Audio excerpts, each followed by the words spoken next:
Bed. Love. Bed. Bed. Love. Beyond. Beyond. Bed love beyond. Bed love beyond. Hey, what is going on, everybody? Welcome to another episode of Bed Love Beyond. I am your co-host, Martini. And I'm Jennifer. Yay! All right.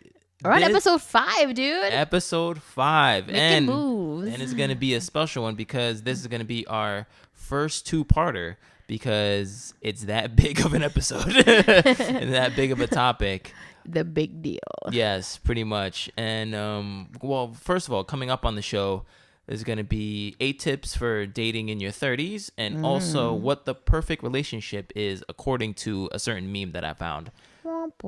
Yeah.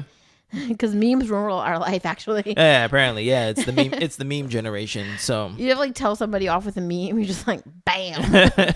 yeah, subtweet, you know. But yeah. So also we have our email at bedlovebeyond.com. Oh no, at gmail.com. Yeah, bedlovebeyond@gmail.com. If you want to send us anything or just want to say hi or anything like that. Send us anything that you'd like for us to talk about. But obviously the website is bedlovebeyond.com, which is where I was getting way ahead of myself. Yes. Yep. But essentially the topic is going to be, I don't know what I want out of my life. So we are definitely going to get into that. It's going to be a big episode. And the second episode, just rolls right into that too. I feel like this is like the can sale at ShopRite. What do you mean? Like, you know how like when the ShopRite has like the can sale, like people lose their minds. Like, it's the big sale. Yeah. Pretty much. Yeah. This I don't know. This is gonna be a good one. I feel. I'm excited. Yeah. But before we get into all that, we usually want to just set the mood right and stuff like that. So pretty much current events and what's going on. So. What's going on, Jennifer? I don't even know, man. Mm-hmm. I don't know. Like a lot of self-discovery, maybe. Right. And I don't necessarily mean that in a perverted way. I don't know. A lot of like parties going on lately. So there's a lot of like being the only single person in the room type parties, which I'm actually starting to be okay with. I'm just like, all you bitches are miserable. They're not. Geez. They're not though. But sometimes I need like the little bit of my hater side to come out for me to like feel better about things. But yeah, just like a lot of parties going on. I don't know what's going. I don't know. It's just like day to day weekend shit. I feel like there's not a free moment to like breathe. So I don't know. You probably know what's going on with me more than I know what's going on with me. We do talk and stuff like that, all the time. So, you're pretty much correct. Like pop quiz hot shot. What's going on with me this weekend? Yeah, just a lot of parties and stuff. Yeah, just like you said, like self-discovery and stuff like that.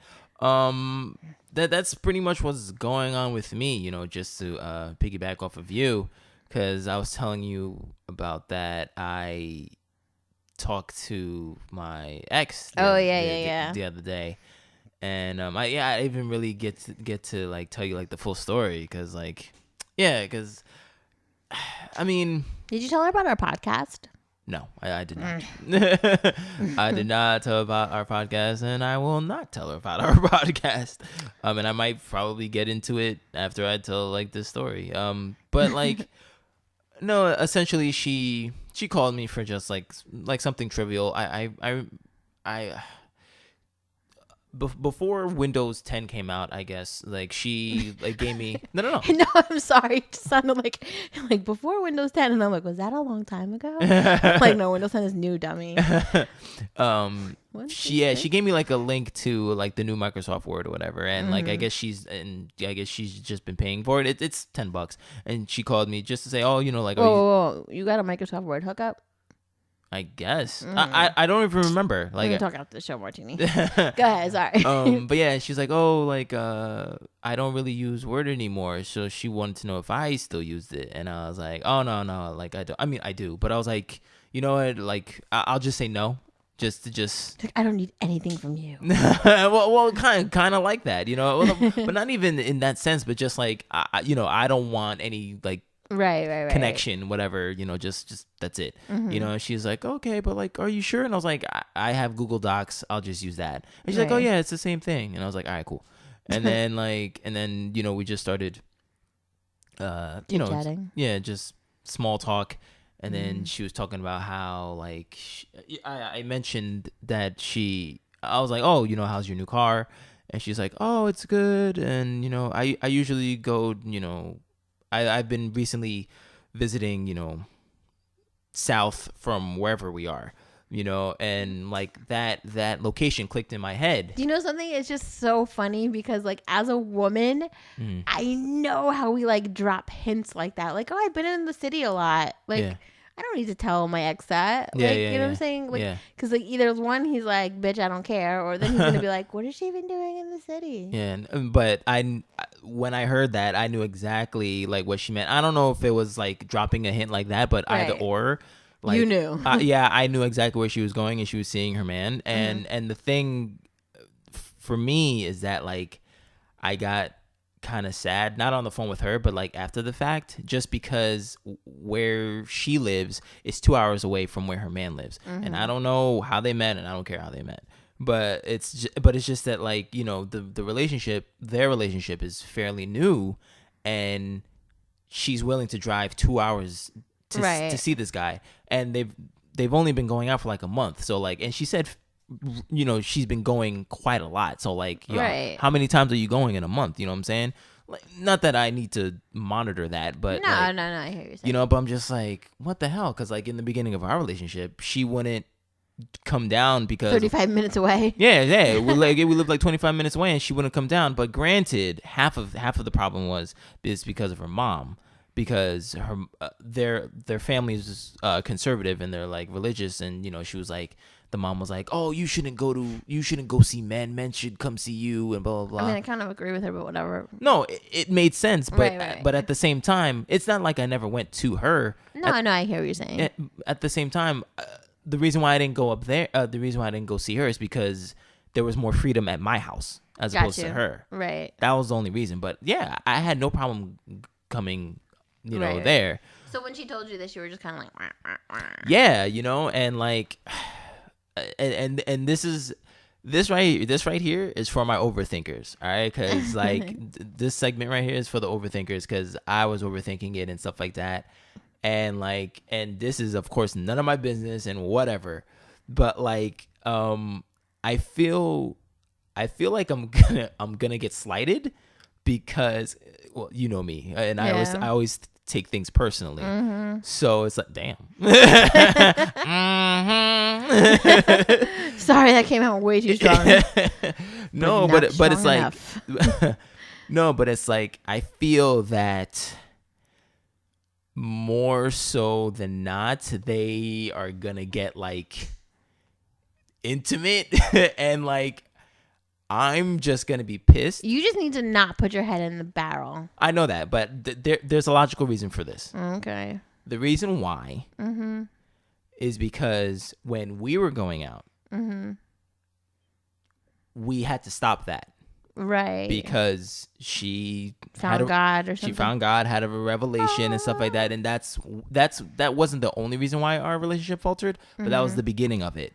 So for me, it's like, yo, if she gets intimate with this dude, you know, like whenever, you know, obviously before marriage, you know, I'm going to be like, I have like so many religious jokes in my head that I want to say, but I'm not, because I feel like somebody will get offended. Yeah, please. We don't need any of that. No, but it's just like, yo, like if she gets intimate with this dude, and granted, she could do whatever she wants. Obviously, she's a grown woman, but at the same time, she wants to be good, you know, like well, she didn't cause the downfall of our relationship. That's wrong. You know, like we played both a hand in that. But like I'm saying, like she stopped that with me. Right. So for her to possibly pick it up with somebody else, because like, you know, she's doing so much with this guy, like seeing him, like, you know, dude lives 2 hours away. Listen, I think that's crazy. Any situation when you have an ex and you still have feelings for that person, like the idea of them possibly like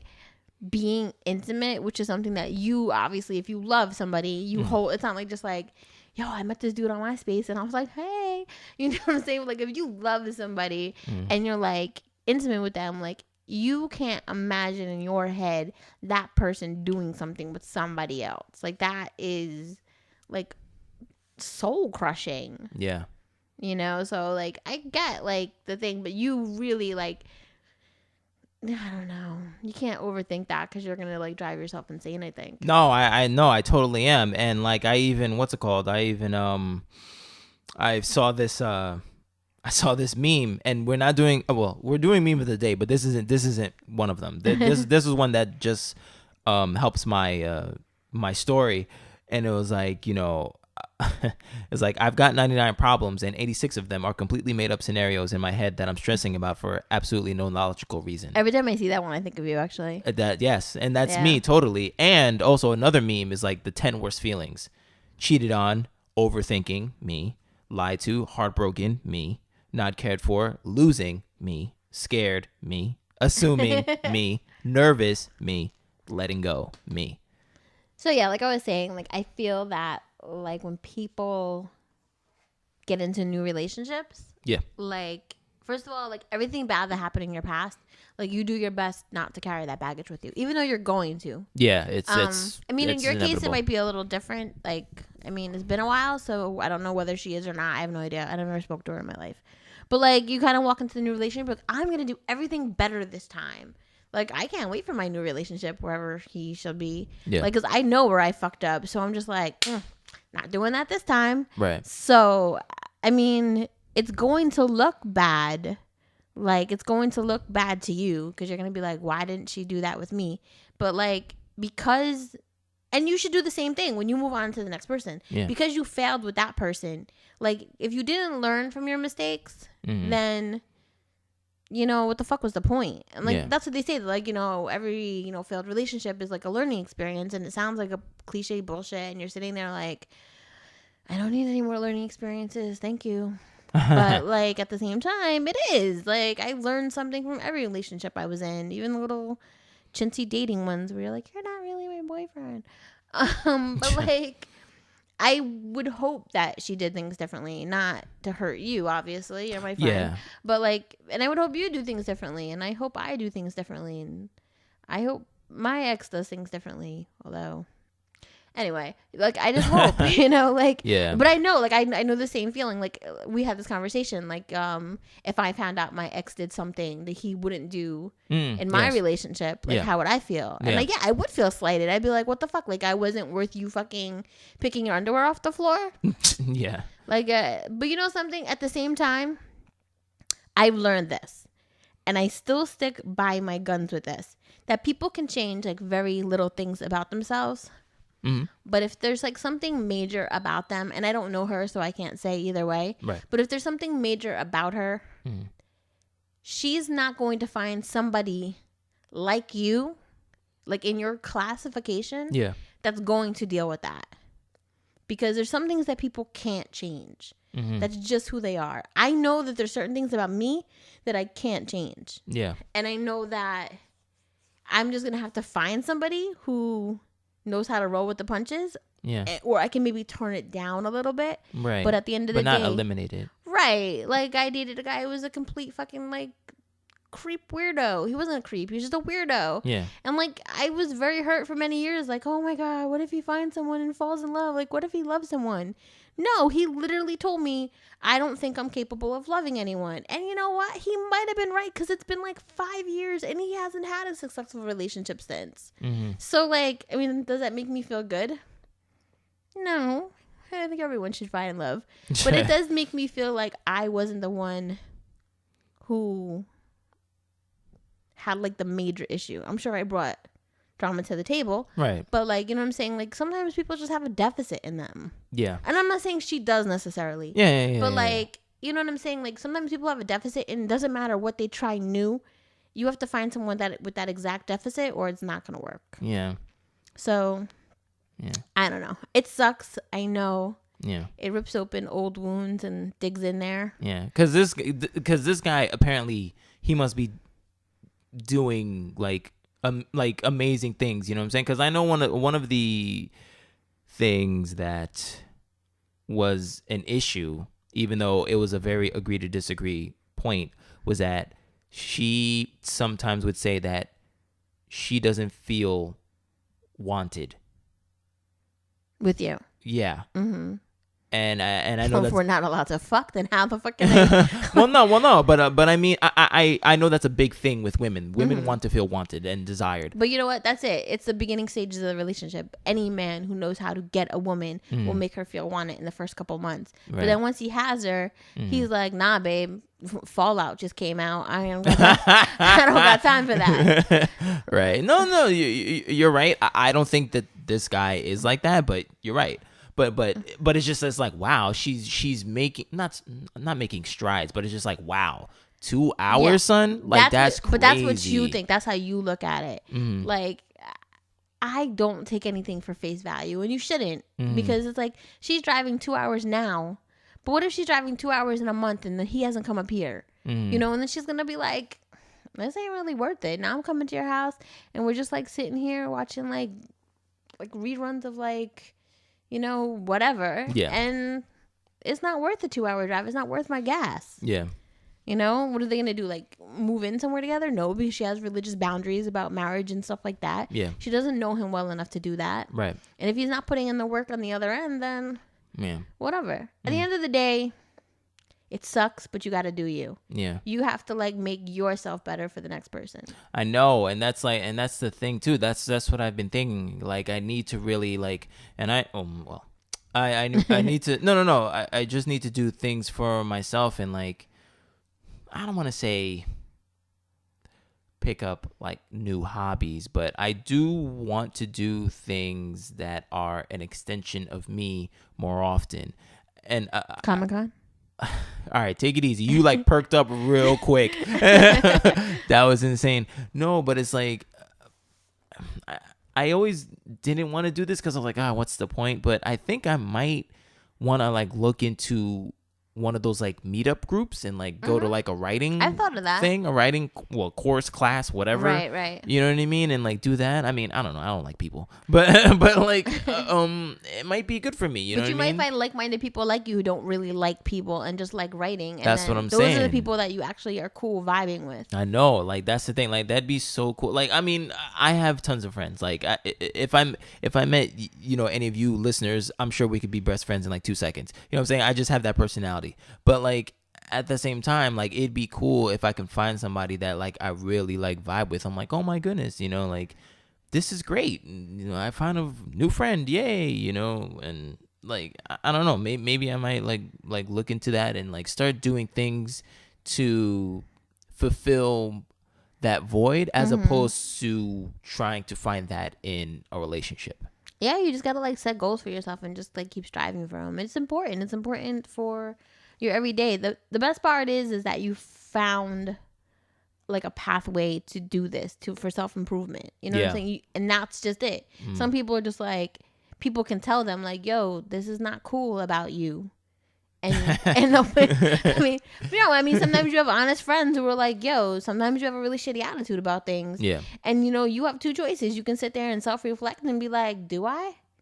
Oh shit, I do. Yeah. And then try to fix it, because obviously if people care about you enough to actually tell you, then it might be an issue. Or you could just be like, I'm going to just be a shitty person and get cats or something. I don't know. I mean, right. Cats are cool, not, not discounting cats. Yeah. Not cat shaming. Yeah, no cat shaming. No. But yeah, man, that sucks. I'm sorry that like you went through that. I don't know. I'm building up my like force field now. No, any of that. No, I feel you. But you know what?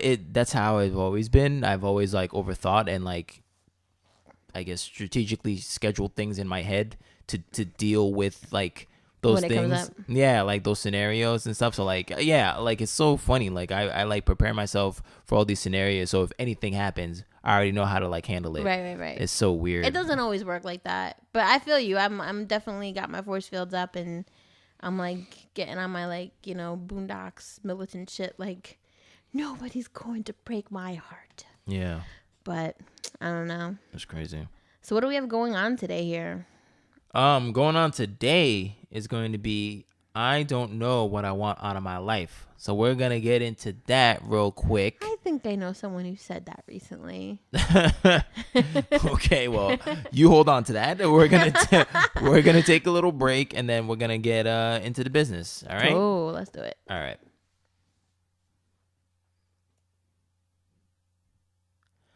All right, we are back. Bed Love Beyond. All right. I don't know what I want out of my life. Jeez. Me neither. That is a very, very powerful message. Because a lot of people,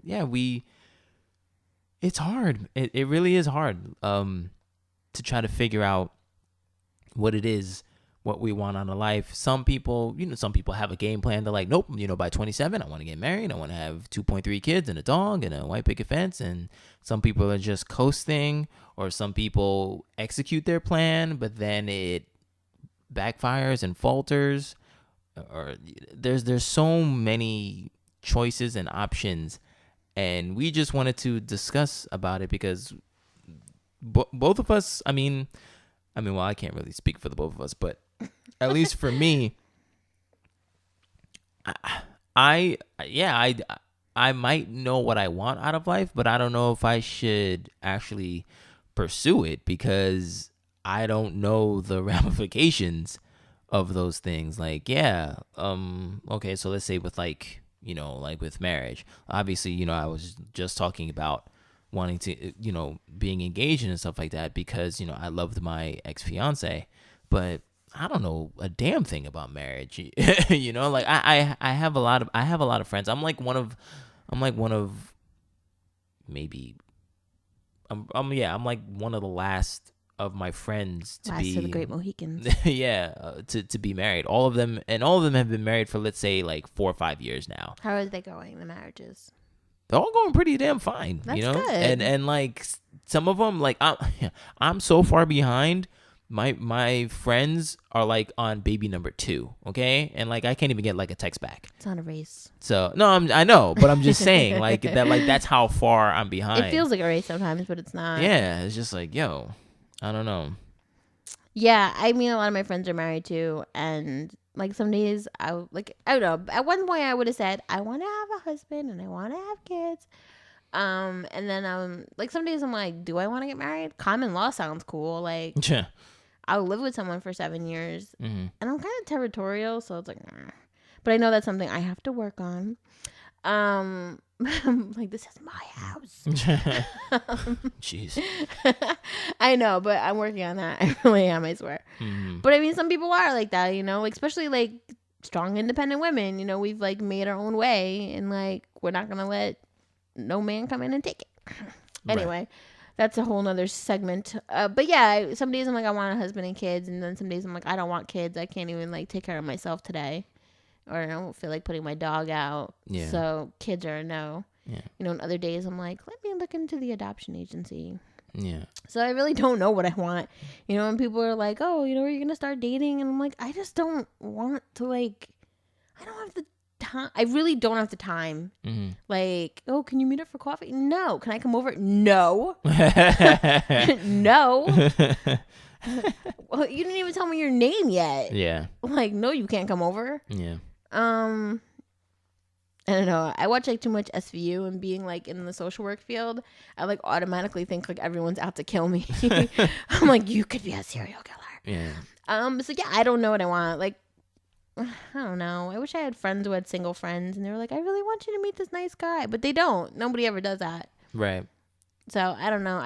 When we had this conversation about this, like, I can't give someone a definitive answer of what my plan is. So my plan is just to do me right now and better myself. And if somebody comes along, then that's fine. And I was gonna say if kids come along, I'm like, damn.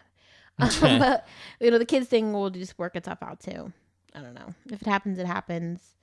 If it doesn't, it doesn't. Some people are religious and they're like, whatever God wants, whatever's God's plan. Mm-hmm. I'm more like a spiritual person, so I'm just like, I woke up today. Yay, God. Or, yay, whoever. Right. No, and that's true because, it is, you shouldn't jump into anything just to jump into it. So It is good to hold on to your singledom, as for as long as you can. Singledom. So yeah, but which is good because it segues right into this article about our favorite website, Elite Daily. Elite Daily, and it's written by Gigi Engel, and it's called 11 Reasons Why I'm Not Afraid of Being Single, I'm Afraid of Dating. And when I read this was like pretty damn good. I'm gonna read some of it, and then I'm gonna list the reasons what she puts, and it's very good because it kind of harks on some of the reasons why I am afraid to go back into like the dating pool and stuff like that. So it starts off, it says, we always say we humans are innately fearful of loneliness. We stay in bad relationships that bore us to tears, abusive relationships, and unfulfilling relationships because we're so petrified of the alternative, being single. It's the idea of not having someone that makes us settle. It's the prospect of dying alone that keeps us tethered to something subpar. The thing is, I'm not afraid of being single. I'm afraid of dating. The thing that makes breaking up so daunting is it must inevitably lead going on to dates, putting yourself out there, and being vulnerable again. Once you know what it's like to get hurt, the last thing you want to do is put yourself in that situation again. For me, I'd rather just be finished with the whole thing. I'd rather not have a relationship at all. I'd rather not seek out a potential partner when I know there is a potential for getting my heart broken. I'm sick of swiping right and wasting my precious time on people who bring no value to my life. I'm tired of biting my nails before first dates and wondering if I'll get a text back. I'm over trying to put myself out there when all I ever get in return are bruises and emotional scars. It may sound bitter, but really, isn't it just logical not to want to deal? I know I'll always be in love with myself, so can't that just be enough to satiate me?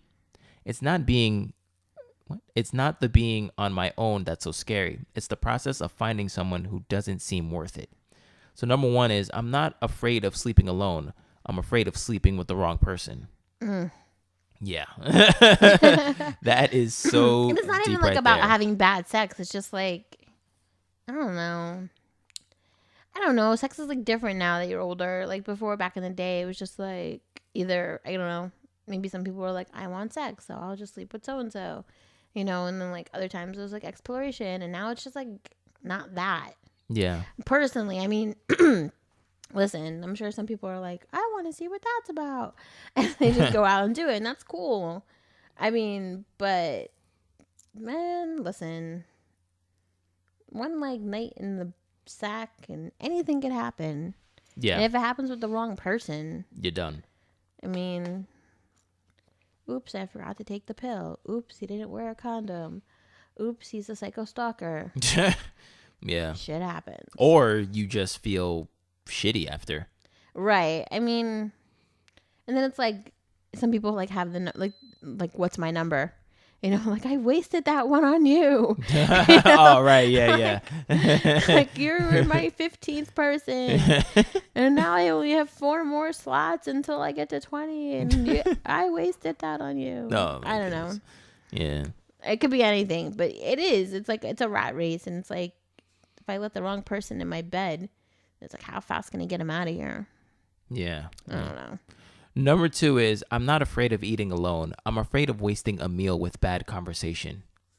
That's true too. I think we talked about that earlier in another podcast, where it's just like, I mean, I don't know if it's about age or just who I am as a person, because we're talking about self-discovery and stuff. So I've been discovering things about myself.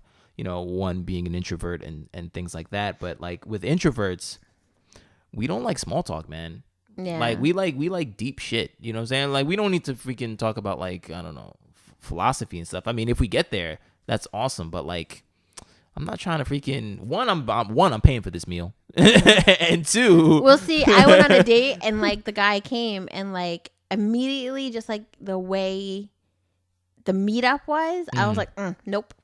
but I couldn't just walk out. Although I do think about it sometimes, but then I believe in karma, so I'm like, don't do that, Jen. Yeah. But like he went to go pay for the meal, and I got like super defensive. I was like, nah, I'm good. You could pay for yours. I got it. Like I'm paying for myself. Yeah. Because I don't want you to pay for my meal. Yeah. Because then I don't want you to expect a phone call back or anything. And Right. I sat there and ate with him because I had to eat my food. Yeah.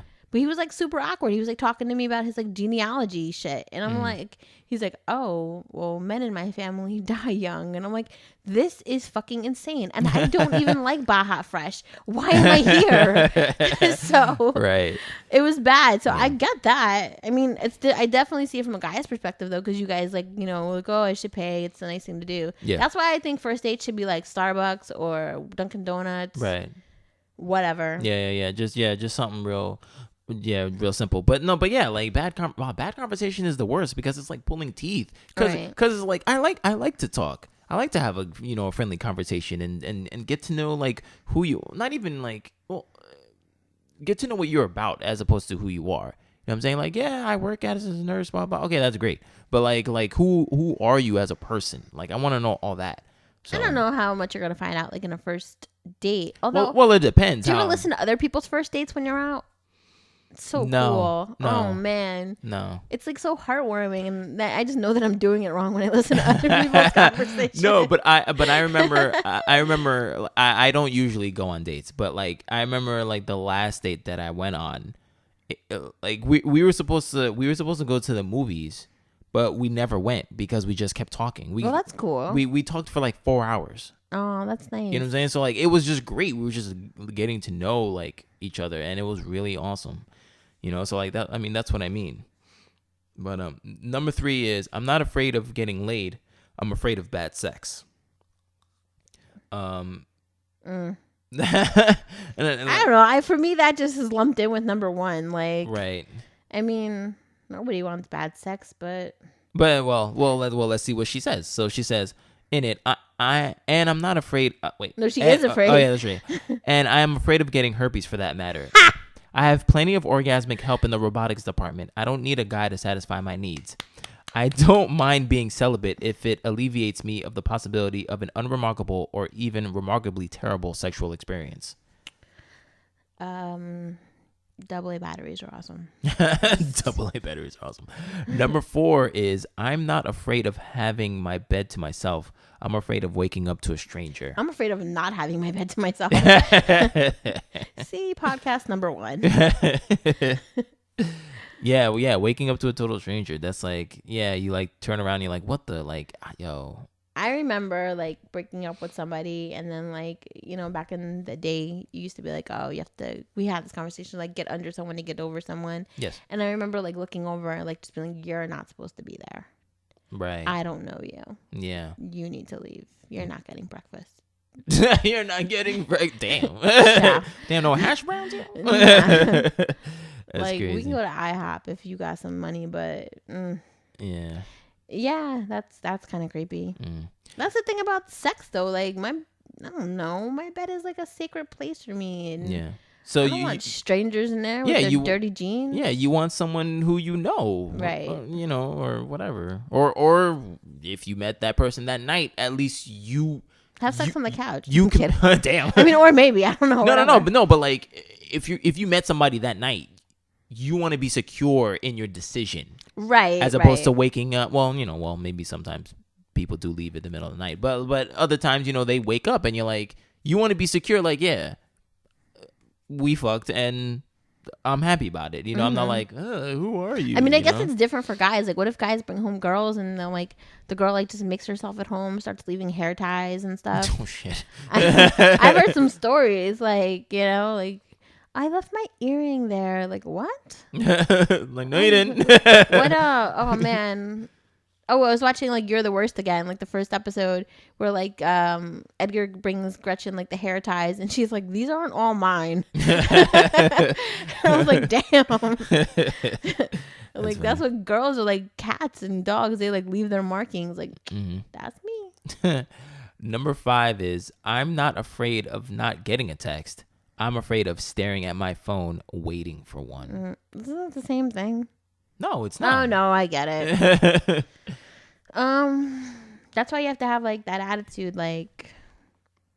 Yeah, and I apologize, ladies, I guess, for the men of the world that we No, like, but we there's do some that. there's some It's guys like that, stupid. kind of like, Like, we wait. yeah. Yeah. There's No, definitely. There's some girls who are like, I've been that guy. like after that Baja Fresh thing, I never sent a text ever. Like, he might have been waiting, but he wasn't getting one. I wasn't gonna. Maybe now I feel bad. I should have been like, sorry, this isn't gonna work. Sorry about Hot Fresh if you land upon this. Yo, Baja Fresh is banging, just not for bad dates. No, but like we'll just call him codename Baja Fresh. Sorry Baja. Oh yes, yeah. Call him that. Number 6. I'm not afraid of wasting my paycheck. I'm afraid of wasting my time. Go for coffee, $2. Stop the shit. Number 7.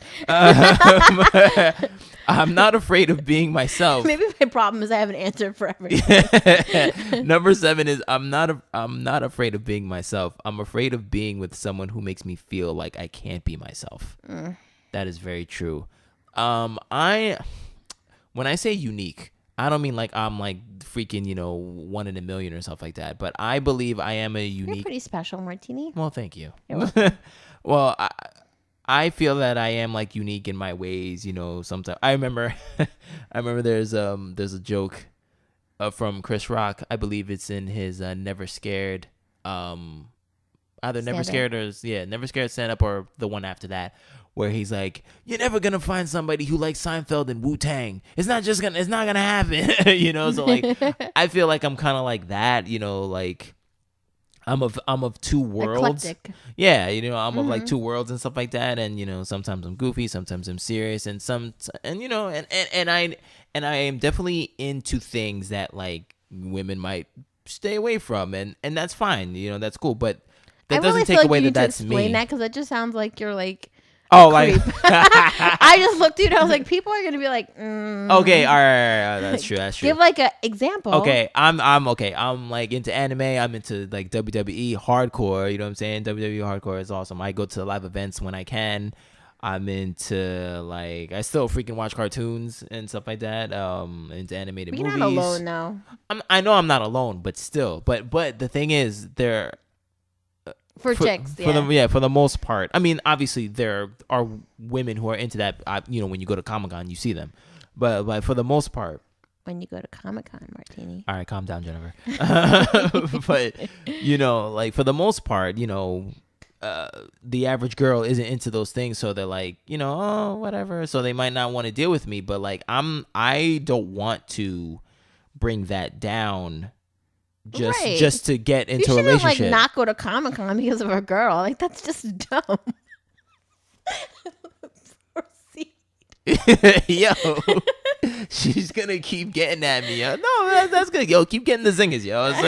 It's all good. It's all good. No, but like that's the thing. Like I don't want to downplay who I am just for the sake of a relationship. Like no, shouldn't. Like yeah, you shouldn't. I want to be myself. And the thing is, if a woman encourages me, that's even better. You know what I'm saying? Like I want to make this clear. I don't want a female me. I don't want that. Mm-hmm. You know what I'm saying? Like for me personally, I would like somebody who's open to those things. So then I can introduce them to her, but in a way that she can get it, as opposed to like some other dude just like, yo, just watch these like 5 videos and like do this and do that and that. Like you gotta like ease the person into your things, right? And then she'll be like, oh, now I get why you like it, and you know what, this is kind of cool. Mm-hmm. Like I want to introduce those things to a woman. I dated a guy who liked WWE, and I went to like one of the shows, and it was cool. I just didn't like when it was on, like I didn't exist. So I was like, maybe if I go, it'll be a little different. Yeah. But yeah, I mean, I don't know. What are we on? Number 7? No, we're on number 8. You want to read that one? Sure. I'm not afraid of being without a +1. I'm afraid the next one might not be the one. I prefer to go to parties and weddings alone rather than be questioned by every person I know. Every time the man on my arm is someone new. Will he stick? Is he the one? Is this finally it? I don't know. No one knows. Yeah. I agree. I like to go places by myself. Mm-hmm. I mean, I brought a friend to a party the other day. Clearly just a friend. And the first thing everyone was like, "Who's that? Stop it." Just because he has a penis doesn't mean like I'm trying to get with him. Like, Yeah. I just prefer hanging out with dudes. Yeah. I mean, but it's such a knee-jerk reaction to do that. You know, like when you see somebody in a circle, you know, especially like if you're inviting them to see your friends, it kind of means something. But yeah, but maybe we should break that stigma too. Just like, nah, it's just a dude, you know, or like, or it's a chick, you know. But yeah, I mean, I definitely think that like there are times where you do bring someone who you're dating, quote unquote, you know, and then like the next party comes and they're like, "What happened to that guy?" Like, "Oh, it didn't work." Yeah. And it's like, how? And then you don't want to keep bringing like the same dudes. It's weird. Mm-hmm. So Yeah. Want to read number 9? Go for it. You read it. Okay. For some reason, reading that just made me dizzy. All right, number 9. I'm not afraid of losing my friendships. I'm afraid of compromising them for the wrong person. I feel that's a female thing. Yeah, guys don't give up friends for girls. That's not necessarily true. Yeah. I mean, it's a stereotype, but like I feel that's more a female thing. Like, you know, like once a chick gets a man, like, bye, bitch. You know, like they just like leave, and you're like, whoa, like just because you got a new man, you don't have time for us anymore. No, it's definitely like a chick thing. I mean, but some guys do it too. Like they're like, oh, with the girl. I mean, you do have to dedicate a lot of time to a relationship in the beginning. Like, you know, and maybe whatever. But I also think I'm a strong advocate for, like, if you go watch football with your boys every Sunday, you need to still go watch football with your boys every Sunday. Right. Because, like, don't sit there and spend Sundays with me thinking that I get Sundays. And then Sundays come, like, 6 months in, and you're like, nah, the Giants are playing. Mm-hmm. Like, no. Right. You said Sundays were mine. Yeah. I get greedy. No, but it's like about consistency, and if like that's who you are, I think you should try to keep like your schedule. If you have poker night with the guys, go. Same thing with the girls. Like if you go out for tea or you know go shopping on whatever day, keep doing it. Yeah, because that's the thing, and like people forget that. Like you get so wrapped up in a relationship that like when something goes bad, then all your friends are like, sorry, I thought you were still with Tom. Yeah, and you're not. Mm-hmm. Tom bounced. Yeah. So. Yeah. Number 10. I'm not afraid of being cold. Oh, sorry. Did you have more for that? No, I'm good. No, good. I'm not afraid of being cold. I'm afraid of being vulnerable. I'm afraid of being cold. I'd rather be an ice queen than susceptible to heartbreak. True. Anyone who has ever felt the pain of being brutally dumped will have no choice but to agree. Yeah. Yes, I agree. I do go out and I do try to be nice. Like, I have to try. Mm-hmm. Because, like, immediately my wall's up. Mm-hmm. I'm like... But you should read that next part because you said something to this effect off the air. I know we all say we need to get back out into the game and never give up on love. But doesn't that just seem like masochism? It does. Because, like, yeah. It does. Yeah, because... People want you to go to this pub crawl, but you don't want to because you don't want to be a masochist. Right. So that's the thing. Because that's pretty much what I'd be doing. Pretty much. So. I mean, and there's like nobody there like who I'm like looking to like date though. So yeah. Anywho, number 11. I am not afraid of being alone. I am afraid of being with someone who makes me feel alone. Oof. Oof. Go ahead. Fire. Perhaps the most terrible thing that can come from dating is to end up in a relationship that makes you feel lonelier than you felt when you were single. The greatest tragedy of all is to wind up paired off with someone who is anything but right for you. I would rather live the rest of my life with only myself for companionship than end up in a relationship that makes me feel empty. It's not being single that is the sole proprietor of unhappiness. It's playing the game, getting knocked down, choosing wrong out of desperation and ending up with a life that is incomplete. Ugh. Heart-wrenching. Yeah. It really is. I mean, you don't want to be in a place where you feel like you can't do anything. Like you're like enclosed in this horrible relationship. You know what I mean? and yeah, that person makes you feel alone. You're like, I don't know what to do, and like you feel suffocated. You shouldn't feel that way at all. I also think like maybe not even necessarily the feeling alone part, but I do think that like at this age, well, since we're on this whole dating in our 30s things, that when we found someone, even when they have some like big major deficits, we're just kind of like, I'm 30-ish. Yeah. Moving on to the big other number. Yeah. And I'm just going to deal with these deficits because dating is so fucking hard. Yeah. That I'm going to work them out and just deal with it because the devil you know is better than the devil you don't know. And that's very true. Like, it's so funny that my friends will look at my, like, attempted exploits. Well, my married friends, I should say. And they'll look to their wives or their husbands, and they'll be like, I am so glad we're out of the game. Because they're like, I wouldn't even know what to do. My friends say the same what thing. to do. Like, they're like, all this social media stuff, like, I don't know what to do with that. You know, like, they're like, okay, online Cupid. dating what? apps, They're like, dude, I don't know what to do with any of that stuff. Swipe. Yeah, they're like, yo, I don't even know, man. I'm like, yo, I'm so glad that I found you and stuff like that. And you're like, great. Now that I'm depressed and came here to vent, you guys have just rebonded your marriage. Fuck off, I'm leaving. I know, right? Oh man, it's so crazy. Yeah, but just like you said, to segue to the next part, you know, some people wanna settle down and they'll do anything to do it. They're like, you know what? F it. Like, I'm gonna deal with these things, and I don't care what it is. He has bad credit. Don't care. You know, like we're just gonna rock it. You know, and yeah, some people do that, and unfortunately, that's pretty bad. But I fell on this YouTube video from BuzzFeed Yellow, and they were talking about 27 things to do before you settle down.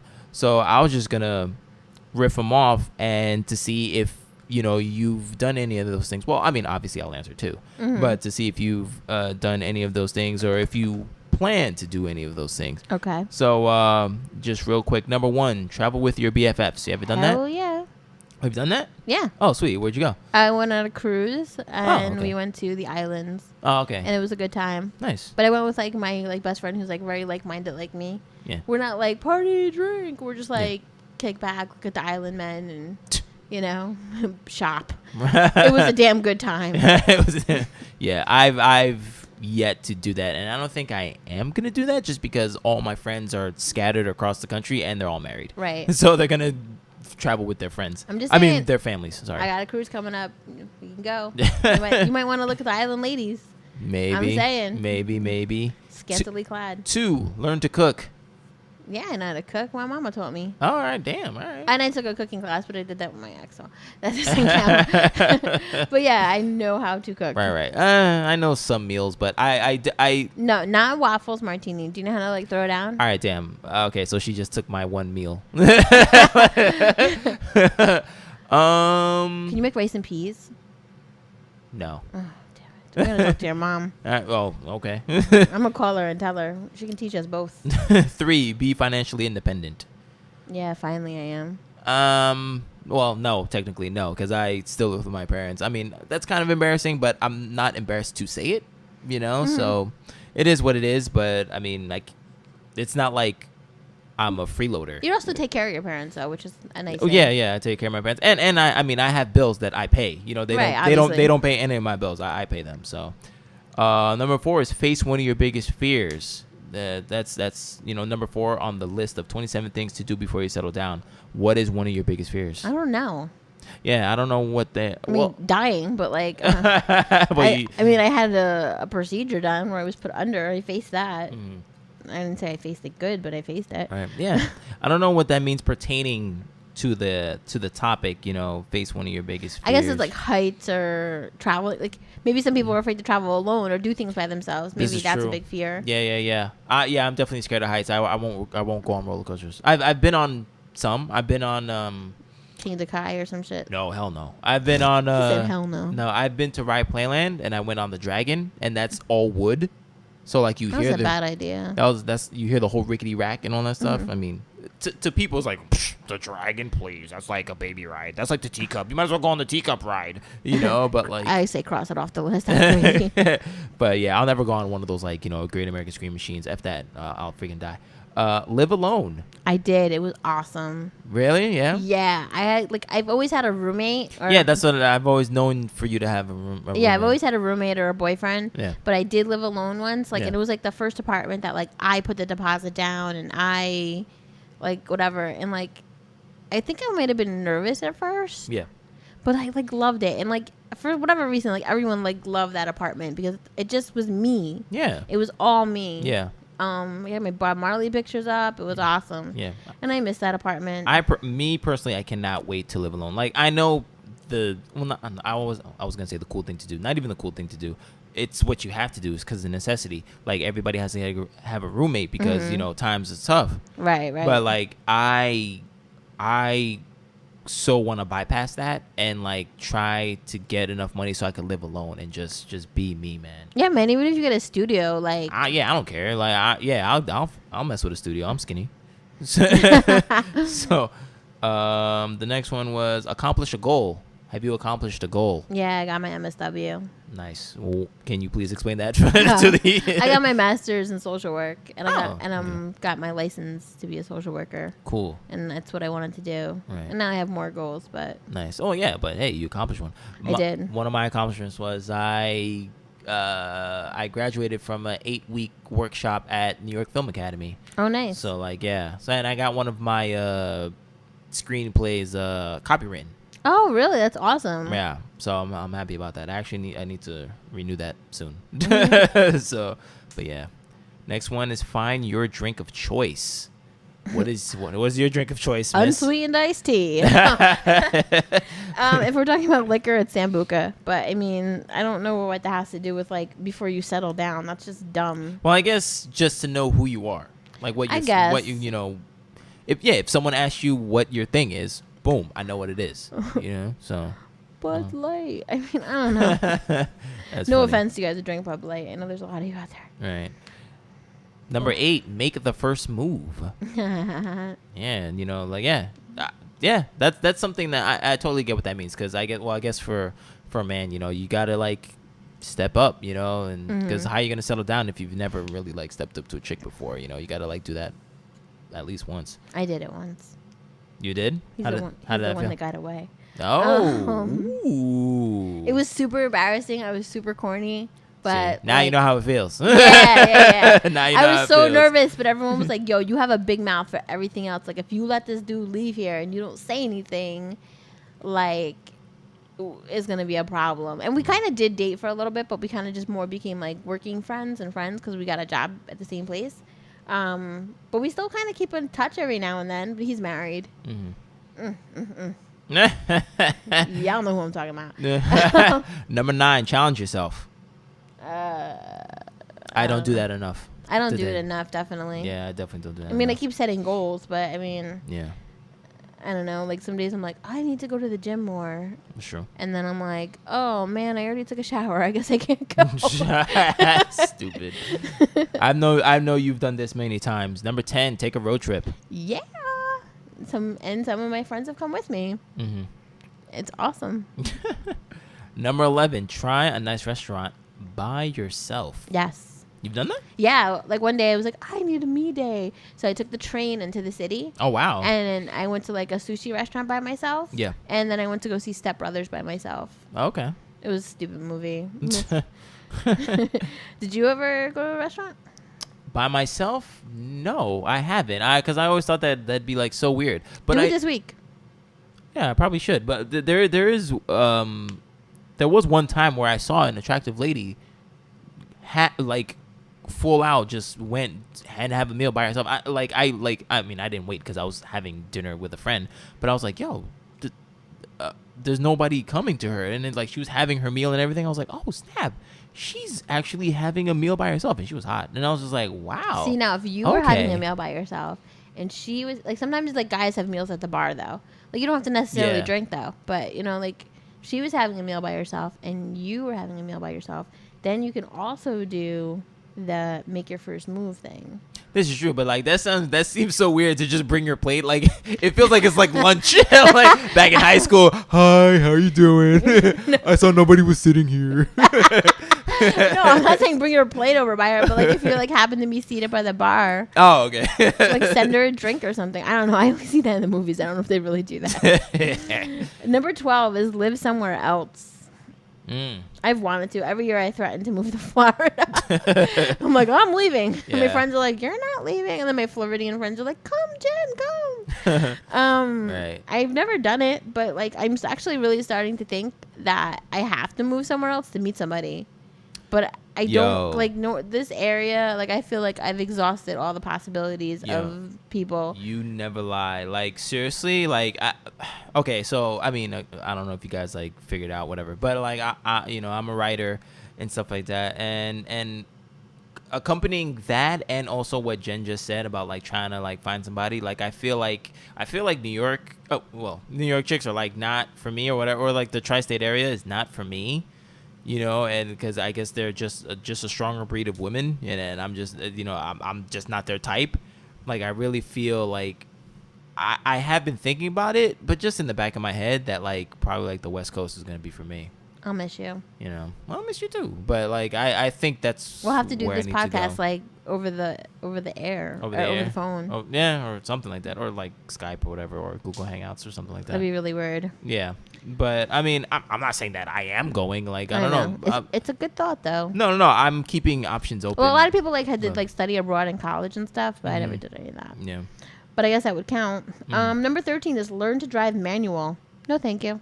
Yeah, like, I don't know. Like, I like automatic. Like, I don't know. That's stupid. I think it's a man thing, We're allowed too. to disagree with these articles, right? I think that's a man thing, too. People are like, come on. Yo, you don't know how to drive stick, son? Oh, you know what? I hate that freaking meme where it's like, oh, if you have a boyfriend that doesn't drive manual, guess what? You got a girlfriend. That's stupid. I'm like, come on, man. Like, damn. Like, can't I get some, like, love? Yo, what the hell? 14. It's number 13, and number 13 is like a superstitious number, and you'd have to take it out all the time, so I say we take it out. Okay. Number 14. Find a new show and watch it all in one weekend. Done. Yeah. Number 15. Get fit. I'm going to the gym tomorrow, I swear. Right after brunch. Number 16. Build something with your hands. I don't know. I put my Christmas tree up. Okay. I don't know. I put IKEA furniture together sometimes. Boom, there you go. Bam. I've done that too. And I put like TV stands together. You know what? I put a TV stand together by myself when I got my first apartment, and I was like super proud. Yeah. And it stayed until I left. It was a little wobbly, but it was from Walmart. I've made something out of paper mache back in like junior high, and I still have it. There you go. Like I love it. There's no calculated time on when this has to happen. 17. Stay up until the sunrise. All day, baby. I've done that. 18. See your favorite artist live. I need to. I told you this before. Like I want to see three certain people in concert. One of them I've already seen. So one of them, I want to see Robin Thicke again. I've seen him before. Bob Marley's dead. I can't go. Sorry. I want to see Damien Rice. He's a folk singer. Great music. And I have 12. Or no, I probably have like 10 out of like his 13 albums, and I've yet to see him in concert. I want to go see R. Kelly in concert. Really? Yeah, I do. That'll be a pissing good time. I've seen Lauryn Hill. I've seen The Roots like various times. I've seen Erykah Badu. That was more amazing than I thought it was going to be. Now you guys know what kind of music I listen to. I've also seen Bryan Adams. That was actually a kick-ass show. Oh, nice. My parents brought me, but it was worth it. 19. Make a list of books to read and then read them all. Next. Okay. Well, I made a list of books and I have read them. So, number 20. Learn to fight. Yes. That's true, too. Yeah. I think on my dating profile, it says that I want to be an MMA fighter or a race car driver. Okay. And I really would like to learn how to fight, but... Yeah. I wouldn't mind learning how to fight. 21, volunteer. I've done that. Done it. Yeah. 22, try a new hobby. Spoken word poetry. Oh, nice. I'm not going there, though. Sorry. Next. I've done that before. but only once. Yes. No. 22. Oh, no. 23. Apply for your dream job. I guess. I don't. What is my dream job? Well, it's to be a writer, but I don't know. You can't really apply to that. You just apply yourself. Yeah. Oh, look at you. Okay. Oh, there goes that poetry shit. 24. Keep a journal. There goes that poetry shit.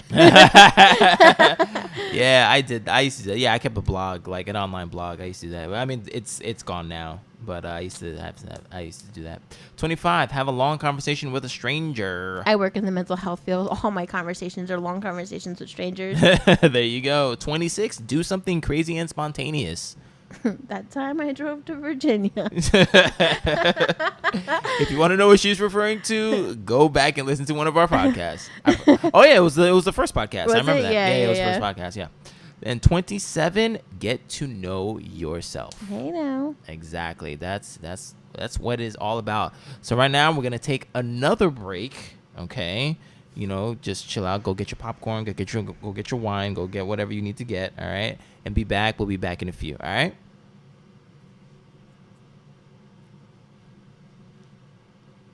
All right, and we're back. Bed Love Beyond. Look at that. An hour in, and we're still not done. What? Okay, I told you. This should have been like a 3-parter. What I told you? I told you it was going to be. Damn, Teeny, I said I was going to bring my wine today. Well, you still got part 2. Yeah, next episode I have to bring it. It's upstairs. I'm too lazy. Next time, but yeah. But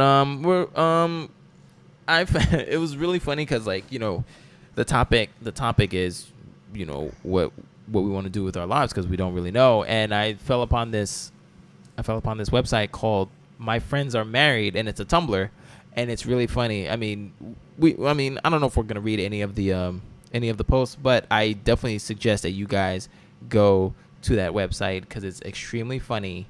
Because, like, sometimes, you know, you gotta, you know, you get a little cynical. You're like, okay, yes, I know you're freaking in love for the like 50th time. Hashtag my friends are married. Yeah, so like it's really funny because sometimes, yeah, we get cynical because we get in a rut. We're like, argh. Like, yes, we know you're in love. Okay, shut up.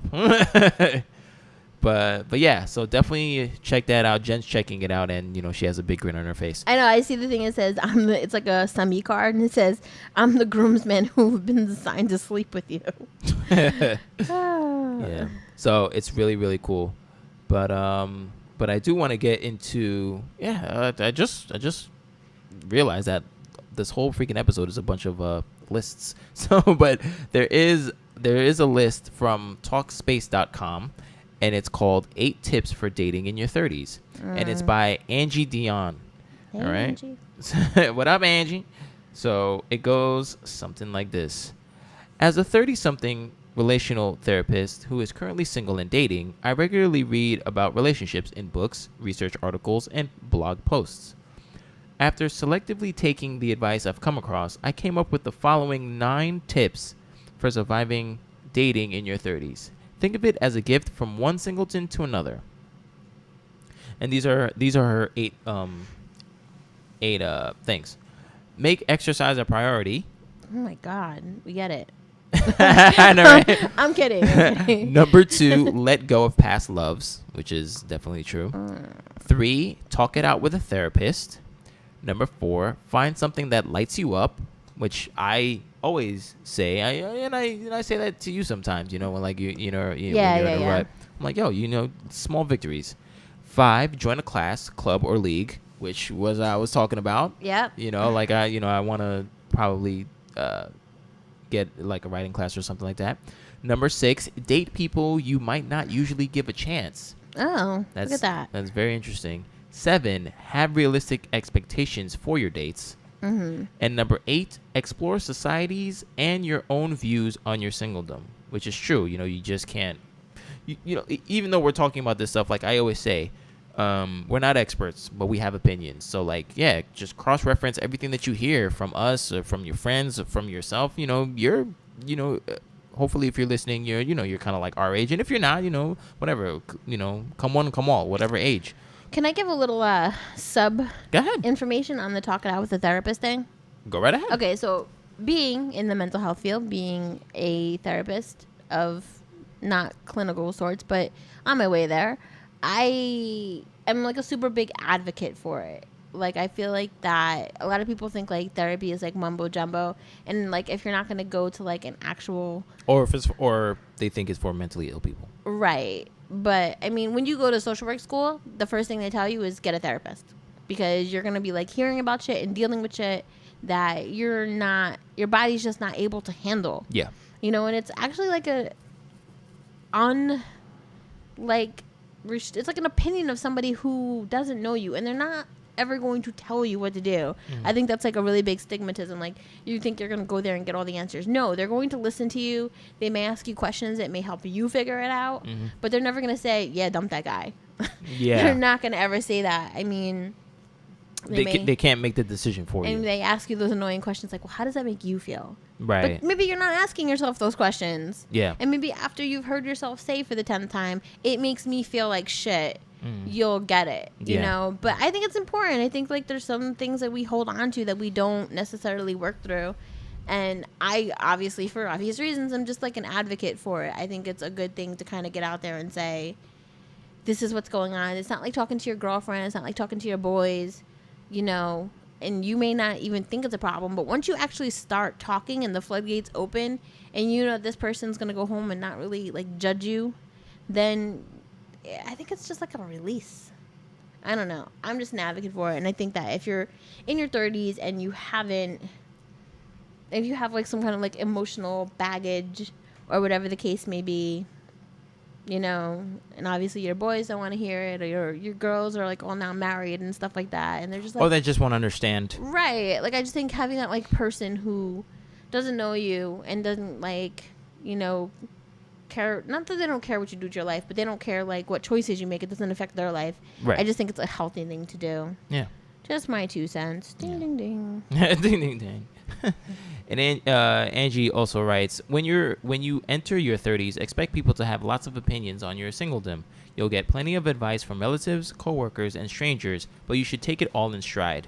You are the only one who can make decisions for yourself. Listen to advice, but act in accordance with what you think is best. My overall message to you is this: do the things you enjoy and surround yourself with people you love, people who make you feel good. When you're living a life you're excited about and enjoying your own company, you'll attract people who want to live it with you. Dating in your 30s is about finding someone you can share your life with, not about making that person the center of your world. Yes. And I do think that that's important to note, that like the whole I don't know what I want out of life, it's like we know what we want out of life as far as like, you know, careers and whatever the case may be. It's more of just a matter of like, you know, the future of a relationship type confusion. And I think what she's saying is like really spot on. Like, I do surround myself with my family and my friends, as do you. And you know what I'm saying? That's kind of what keeps you like afloat most days, you know? And like, that's the time I enjoy. So sometimes when they're like, oh, do you want to meet up for coffee? These like date dudes. It's like, no, I'm going to like my friend's house to like sit on our couch and watch Law and Order. Not doing it. Yeah. Cause like and just doing that is so content. Yes. You know, like you're like, oh, like this is exactly what I need right now. Right. You have to just be at the point where you're ready to be like, all right, let's go get that coffee.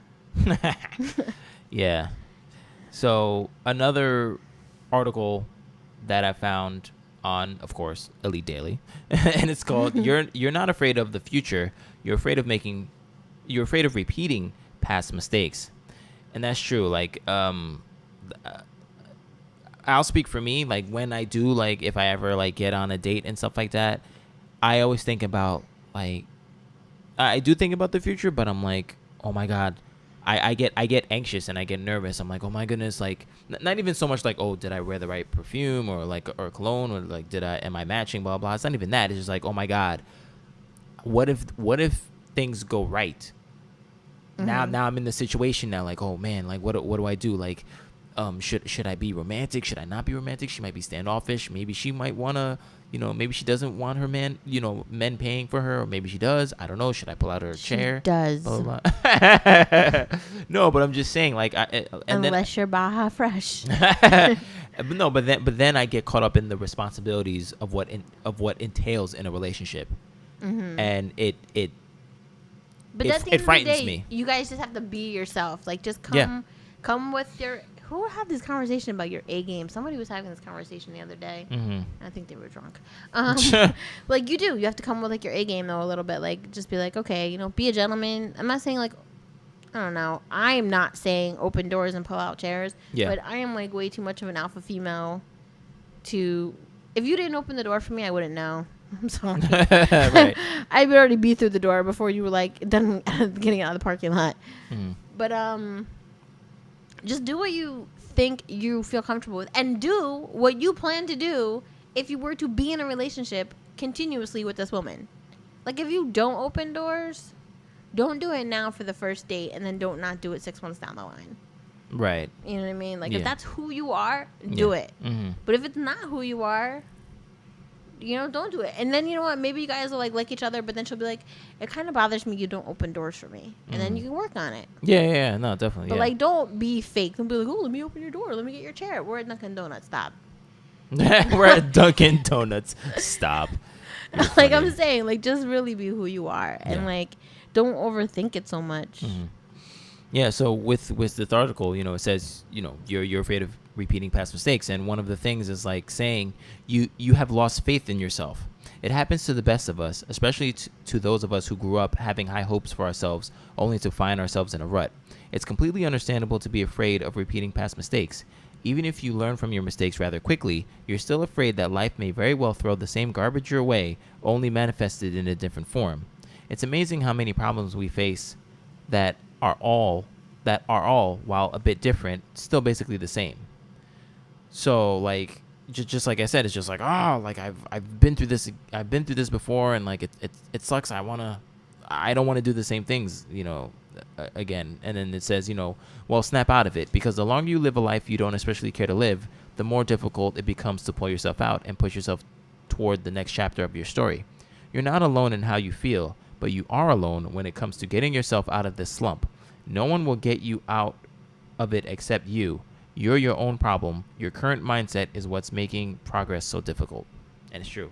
I'm always in my own head all the time. Like I said, I'm an overthinker. You're going to hear this for as long as this podcast exists. I'm an overthinker, and I'm not saying that I should stop being an overthinker, because I believe for me it helps me a lot, because You process a lot. yeah, I process like a lot. That's why people come to me, because like they come to me for advice, because I sometimes present them things in a way that they never looked before, at a different angle. And they're like, oh snap, I didn't even think about it that way. You know, so like, yeah, it's kind of like the gift and the curse, what I say. But yeah. I don't know. I'm with you. Yeah. It is hard to get out of your mindset, because, cool segue right here, we're all just looking for someone just as fucked up as we are. You know, because it is true. It's another article by Elite Daily, because we love Elite Daily. yeah, we love this damn website. No, but they have very good articles just talking about real things, you know, and the subjects are great. You know, it's great fodder, and like I said, I love to have these, you know, deep and meaningful conversations. And how do you feel about looking for someone as fucked up as we are? Should we try to look for somebody as damaged as we are, or try to look for better? I think that, like, we don't do it intentionally. Yeah. But when we find somebody who hurts like we hurt, Yeah. like, then it's like, you get it. Thank you. Yeah. No, it's true. Yeah. Yeah. And the list is right here. You'll never judge each other. You can bottom out together. I don't believe that either. What? That you'll never judge each other. But go ahead. Sorry, I didn't interrupt. No, it's fine. No, please interject any time, because I think at some point, like, people change. So you might come into a situation and you might be like, we're sad, people did us wrong, and we need hugs. And then, like, you get better, but maybe one of you get better, and the other one is just a miserable fuck. Sorry, projecting. Not me. Right. And then you're just like, and then that other person's like, and then you're just like, why the fuck are you like that all the time, dude? Like, we're in love now, we're happy. Yeah. You know, and they're just like, no, I'm still miserable. Like, oh, sorry to hear that, Barney, gotta go. Right. Let's see what this person says. It says, you'll never judge each other. When you're with someone as screwed up as you are, you'll never judge that person. Likewise, he or she will have no room to judge you. You accept that people make mistakes. Even after your roughest of nights, you'll always find the face of understanding instead of the face of disappointment. You will find a loving heart that deeply understands you because it has been there too. We've all fucked up. It's about putting yourself in the hands of someone who wants to better you, not change you. It's about finding someone who will never throw your regrets in your face. I don't know. Right. I think that, like, it's a possibility. Yeah. But, I mean, I've dated people who were, quote unquote, fucked up like me. Yeah. But not, like, it depends what your level of fucked up is. Right. You know, people who have been cynical or, you know, kind of haters. Yeah. You know, but that may just be a chunk of who they are and a chunk of who you are. But you need to know if the rest of them is like you. Yeah. Is their heart like yours? That's, like, the most important thing, I think. Yeah. Like, we can sit there and talk shit about people and look at people at the mall and be like, why the fuck is she wearing that? You know, and, like, you know, gossip about other people's shit together. That's part of being in a relationship. But are you going to love me like I love you? Yeah. Or are you just going to be like, nah, I'm cold through and through. Like, you know what I mean? Yeah. So, poetry, holler. But, like, no, seriously. Like, you have to, like, it's really, like, is their heart going to be like yours? You can, like, be as fucked up as that person is. Like, you guys can both do drugs together. Not that I think that's a good idea. But I'm just saying, or what, like, that's an extreme. Like, you know, like, we both, like, slam shots down at the bar, you know, woo. You know, but is that person's heart like yours? Like, are they going to love you and take care of you like you're going to take care of them? And, you know, does that person have the same values as yours?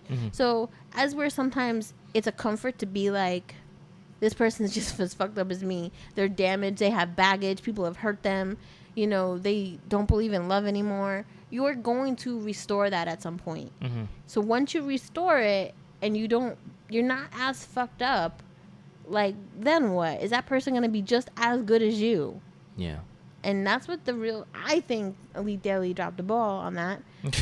No, they didn't. I mean, I get the purpose of the article. Yeah. But, like, that is what people look for. I just don't think it's a good idea. Right. Okay. The other one is going down the list. You can function in your dysfunction. You both have a past. You're both deeper. If you've gone through hardships, and you're more self-aware. So that's... this is by Gigi again. Gigi Engel. Oh, look at you. Go Gigi. Double time.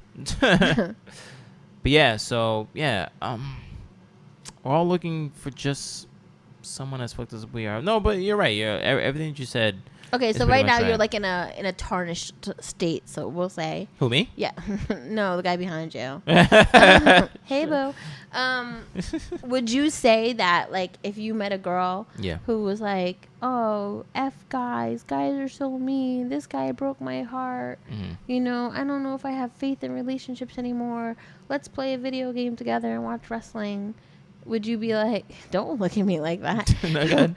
Would you be like, let me bond with her and see what happens? Like what would your thought be? If you're... Okay, so you presented me with the scenario. Right. Let's say you're at work one night and a new girl starts. Yeah. You know, and, like, you get a text from your ex and you're like, oh, damn. And she's like, you okay? I don't know. I'm, like, making this all up as I go. Just roll with me. Yeah, go ahead. And you're like, nah, my ex, man, some BS. Like, I'm just tired. Like, we've been done for a minute now, and I'm just not even about this. You know, I hate when she messages me. It just messes me up. You know, and she's like, man, I know what you're talking about. Like, that happens with me and my ex all the time. Yeah. You know, and every time he messages me, like, I get nauseous, and I'm just so tired of dating, and the dating scene sucks. And all of a sudden, like, now you're intrigued in this conversation because you're like, she's attractive. Yeah. You're like, yeah. And, like, now you guys are basically like, you know, misery loves company. Yeah. You know, but do you bond over that? And do you say, well, oh, okay, like, maybe I'm interested in her? I think the thing is like, you could probably bond with that person, but you have to realize that you might not be able to start a relationship with that person, but you can Right. definitely bond because they're going through what you're going through. You know, so like, yeah, you know, we can go out for a drink and like, yeah, tell me everything what's going on. And hey, it is a possibility. Maybe, you know, she's missing, you know, you fulfilled the things that she's missing from her ex and stuff like that or whatever, and vice versa. That's a possibility, but at the same time, I don't think that's really a good foundation to start a relationship with that person. Because you guys are both like effed up and whatever, and that can go down a slippery slope. Right. It could be bad. I remember talking to a friend of mine about this, and it's kind of eerie that like you were doing that scenario where it was like I'm not saying that I like whatever invented this thing or whatever, but for me, I call it the 80-20 rule. Okay. Oh, did you not see that movie? What, 80-20? No. Think Like a Man? No. No. Why Did I Get Married? No. Oh, really? That's a thing, you know. No. Well, 80-20? Well, Yeah. Well, It's one of those movies. Please don't quote me. Right, but it might be a different meaning. Did you read the Steve Harvey book? No. It might Was be. it? It might be a different meaning from what I'm saying, but Okay. but this is what I just call it. Okay. So like, okay, so let's say you meet somebody. No. Let's say a person is 100%, right? But obviously, no one is perfect because 100 is perfect. So the best thing that you can do is have 80% of that person. Right. Okay. So you're dating and stuff like that. So you know that you will never get that person to be anything above 80. Right. So that person is 80, everything's good, but you also know that that person is missing 20. Right. So now you're dating this person, and then, you know, the person doesn't do this, the person doesn't do that, and whatever, and it kind of gets on your nerves, but whatever, you're still in a good relationship. But then, you know, those things are starting to get on your nerves. But now, just like you said, now we'll remix your scenario. You meet somebody at work, and now that person at work is everything that your man isn't. That's the 20%.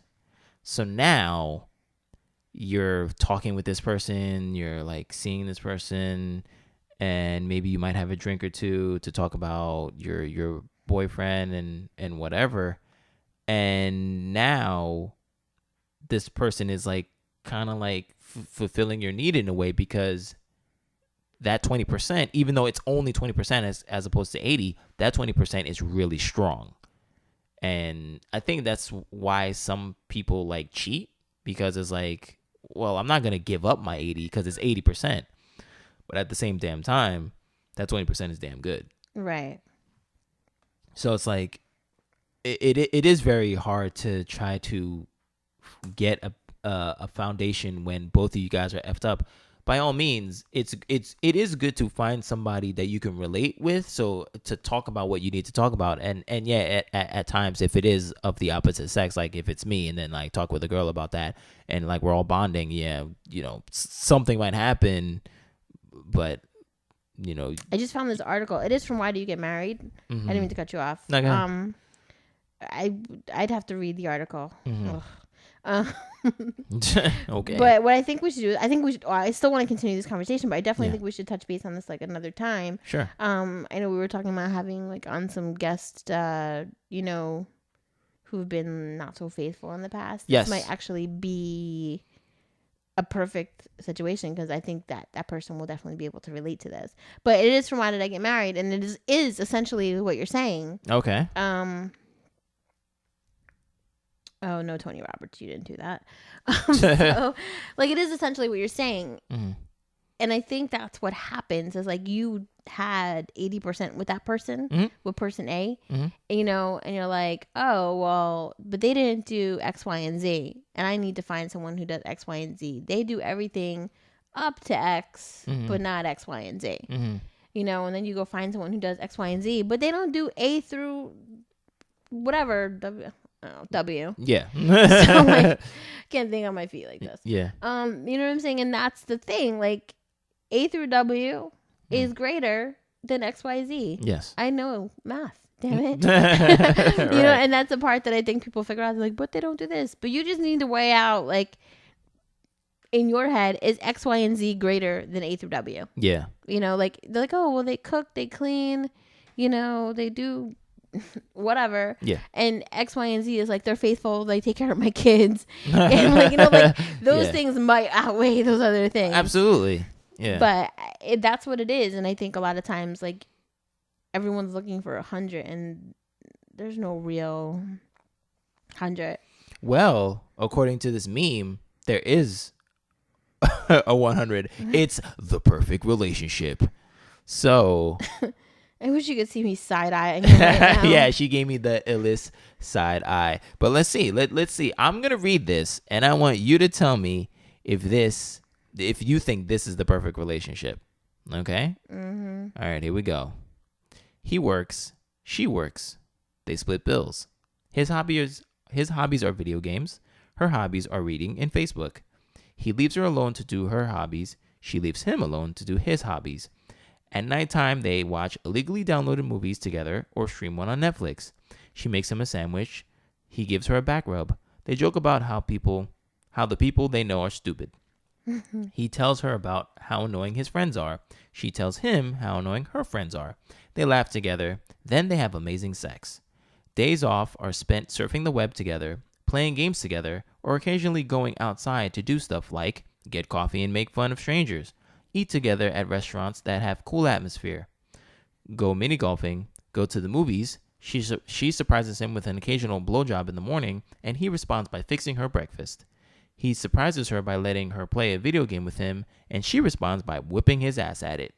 They respect one another by never cheating, never judge one another or get jealous. They trust each other, have cute arguments like whose turn is it to do the dishes or what answers don't count in categories.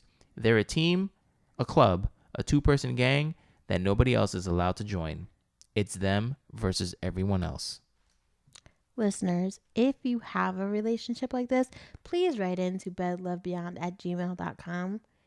And if he has a cousin, holler. Yeah, it sounds perfect. Right. No, I really want people to write in. If you have that relationship, first of all, or something close to it. I want to know what you. Yeah, I want to know what your relationships are, because like we've been talking for like the past hour and a half about what we might want, what we don't want. We don't even know what we want, right. And like we need some optimism, people. So like if you guys have great relationships, please write in. I want to know what it's about. How long you guys been dating? How did you guys meet? You know, what's going on? I want some positivity out there. That meme does sound perfect. I'm not gonna lie. It sounds actually awesome. I mean, other than Facebook's not really a hobby. Stop that. Stop that. But like, also, they didn't really have any time for their friends and their family in that conversation. But this is true. I added it in my head. Okay. And like I feel like they did a lot together, which is good. But I also believe personally in like some space. Well, no, up top, he leaves her alone to her hobbies. She leaves him alone to his her hobbies. hobbies. Like that's like I know where you are. Like, can she go out with her friends? I know where you are. Can she go out with her friends? Can she go on a girls trip? I mean, right. Like, what are we talking about here? Yeah. But it does sound like really perfect, and it does sound like how some relationships start out. And I mean, but sometimes the fights are just bigger over who gets to do dishes or who didn't do what. Right. But I also think it's like how you deal with those fights. Mm-hmm. But yeah, that relationship sounds pretty boss to me. I mean, if I could find that or anything close to it, sign me up, man. If I dated a guy who didn't play video games or watch sports, that'd be pretty awesome. Who what? Didn't play video games or watch sports. So you want somebody who doesn't play video games and doesn't watch sports? Sometimes. I had a bad experience. So okay, so they can play them. Wait, so they can do it, but on occasion. Yeah, like if need. No, be. I mean, ideally, it sounds like a good thing, but like the one person who like I had interest in who didn't watch sports and didn't play video games, like then I became like their awesome thing, and I don't want to be anyone's like free time person. Right. Yeah. I mean, because those things are just outlets. Yeah, they're outlets. It's just like I need to freaking like wind down. Let me freaking play this game real quick or whatever. But yeah, I mean, but sometimes people they really get into it. They're like, with those. Somebody was like telling me I had a party once, and like I guess I drank a little too much. It doesn't really happen anymore, but it happened in the past. Damn it. And I had like a whole rant about how like Call of Duty trumped sex in my house, and I was very upset about it. Oh yeah, there's a lot of relationships that happen that way. Yeah. Or like Madden season when Madden comes out. Oh God, those poor ladies. They're like, yeah, it's so funny. I believe we talked about this already, but yeah, when Madden comes along, you go on social media and Facebook, and they're like, all right, guess I'm not seeing my guy for like a month or whatever because like he's gonna be playing 2K16 Madden. came out, or Halo, or Call of Duty new one, or I can't live my life by your video game schedule. Yeah, I feel like there should be like time slots. Like, I mean, I feel like there should be some sort of compromise. Like, I'm gonna go out to the movies with my friends from like 2 to 7 for like lunch and stuff like that. 5 hours is enough time for you to play video games. Oh yeah. When I get home, like, it needs to be about us. Yeah. No, definitely, yeah. I don't know how many guys are like, you can't tell me what to do. Shut up. Oh, yo, Big Jen. No, I'm not saying that you should tell people what to do. I think you should both agree that, you need to get in your game. And you know what I don't get? The guys who game and they have like schedules. Like my brother, I asked him like if he wanted to come over one day for something, or he was supposed to go out with like some family function. And he's like, I can't go until after 11. I have a Madden tournament. It's like, what? Oh yeah. We can't eat till 1 because you have to play Madden? Yeah. And like when the hurricane happened, he came to my house with his TV and Madden and used my internet just so he can get his tournaments in because they had no power by their house. Like, you drove in a hurricane for power and internet to play Madden? Yo, Madden's you serious. You have problems. Madden is serious out there. You know what I mean? My God. But moving on, I believe we have a meme of the day. Oh yeah, I gotta find it. I lost it. All right, cool. Well, I'll just explain what it is. Okay. Well, I found it. All right. Well, Jennifer is going to explain the meme of the day. We always have a meme of the day, and she reads it out, and then we talk about it. So since we were talking about like dating in our 30s, the meme I found was, and it's been like all over lately, but it says dating after 30 is like, are we doing this or not? I got shit to do, and I love it. Yeah, I mean, as scary as dating is, like that's really what you're in your head, like at the end of the day. Yeah, because I mean, you do have shit to do. I mean, granted, yes, you're not supposed to rush things and stuff, but I think it's more so like the after games. you get to know each other, though. Huh? After you get to know each other. Yeah. I think it's just more about the games. It's just like okay, what is one of the unwritten rules? Like, oh, don't text the person after 3 days after the first date and stuff like that. It's like, yo, let me just freaking holler. So like, are we gonna do this or not? Just new phone. Who this? Exactly. Just like, come on, man. Like, let's get to it. No, it's absolutely true. Like, come on. Like, why are we like pussyfooting for? People don't like ask you on dates anymore. They just say, "Can I come over?" Right. Yeah. You've been getting a lot of that. But I think it's just because because of the intent. but just say no. But it is. I don't know. I think it's just because it is because of our age. It's just like, well, yeah, like I could come over like your facility because you have a place, as opposed to like meeting at a mutual thing and like have it be awkward, whatever. I'm just saying. I don't know. Like I feel like no, but I totally understand that too. Like I don't think like I would want a chick to like come over like the first. Like I don't know. It's like because I don't want people knowing my house like that. Right. Like dude was at my house, and I asked him where he worked, and he was like, "I don't want to tell you that. You might stalk me. You're at my house." Yeah. Leave. There's the front door in case I didn't show it to you. Yeah, like I don't want people like all up in my business. English, bye. Yeah, it's just like, come on, man. Oh man, I don't know. Tough times. Yeah. At Ridgemont High. That's fast times.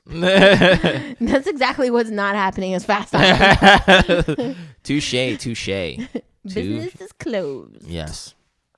But yeah, we are nearing the end of the show. Well, actually, pretty much this is the end of the show. Like I said, it was a freaking big ass show with a lot of stuff. I hope you learned something. What do we have for part 2? Because I know this is a 2-parter. This is a 2-parter. Well, we're gonna give you like a little sneak peek right now because we have a little surprise for our listeners. Do you want to tell them or should I? I'll tell them. Ooh, go ahead. I would have to say that when we were talking about first dates. What do you mean? For the next one? Before we were talking about first dates. Oh, yeah. And like sometimes they're a train wreck. Yes. That my favorite first date was with you. Oh, snap. Did you hear that? First date with me. Look at that. That means we used to date. Ooh. Oh, snap. Just an FYI. But wait. You do remember our first date, right? Yeah, we went to the mall. No. Our first date was like with the town. Yeah, see? Now you're gonna have to listen because see she effed up because that was not our first date. Whatever she was talking about, no. Our first date was with the town of her town. No, our first date was the first day that you're referring to was like meeting for coffee. There's just a lot of people there. Yeah. But official first date after we decided that the coffee meeting was a success. Okay. The official first date was like one of my favorite first dates. Okay. Well, you're gonna have to refresh my memory because I seriously only remember. Thanks. I seriously only remember the time where I was like, "Hey, let's do this." I'm like, "Okay." So, yo, what's up, man? What's going on? Oh, hey, what's up? What's going on? Hey, what's up? How you doing? I was like, "Yo, where is the person I'm supposed to meet?" I know. It was like the grown and sexy party. Yeah, it was pretty crazy. But anyway, yeah, we're definitely gonna dive into all that stuff, like why we went out, how we met, why we're not together. That's gonna be interesting. You know what I'm saying? And we're gonna talk about all that other stuff. You know, about like, you know, oh, should you be still cool with your ex and what's that about and all that good stuff. All right, so thank you so much for listening, everybody. Also, again, we're gonna pimp out the email again. You want to tell them the email? Bed, bath. Whoa, hey, don't want to get sued. We're not getting sued. We love your store. We're just not using your email. I don't even know if they have an email. bedlovebeyond at gmail.com. Yes, please write us, you know, tell us, you know, like, you know, tell us, you know, whatever, like say hi, all that stuff. And remember, also, we wanted to know if you guys are having that perfect relationship or not, or, you know, sometimes we want to hear about like the sad stuff too, but we definitely want to hear about the happy stuff. All right, so we'll see you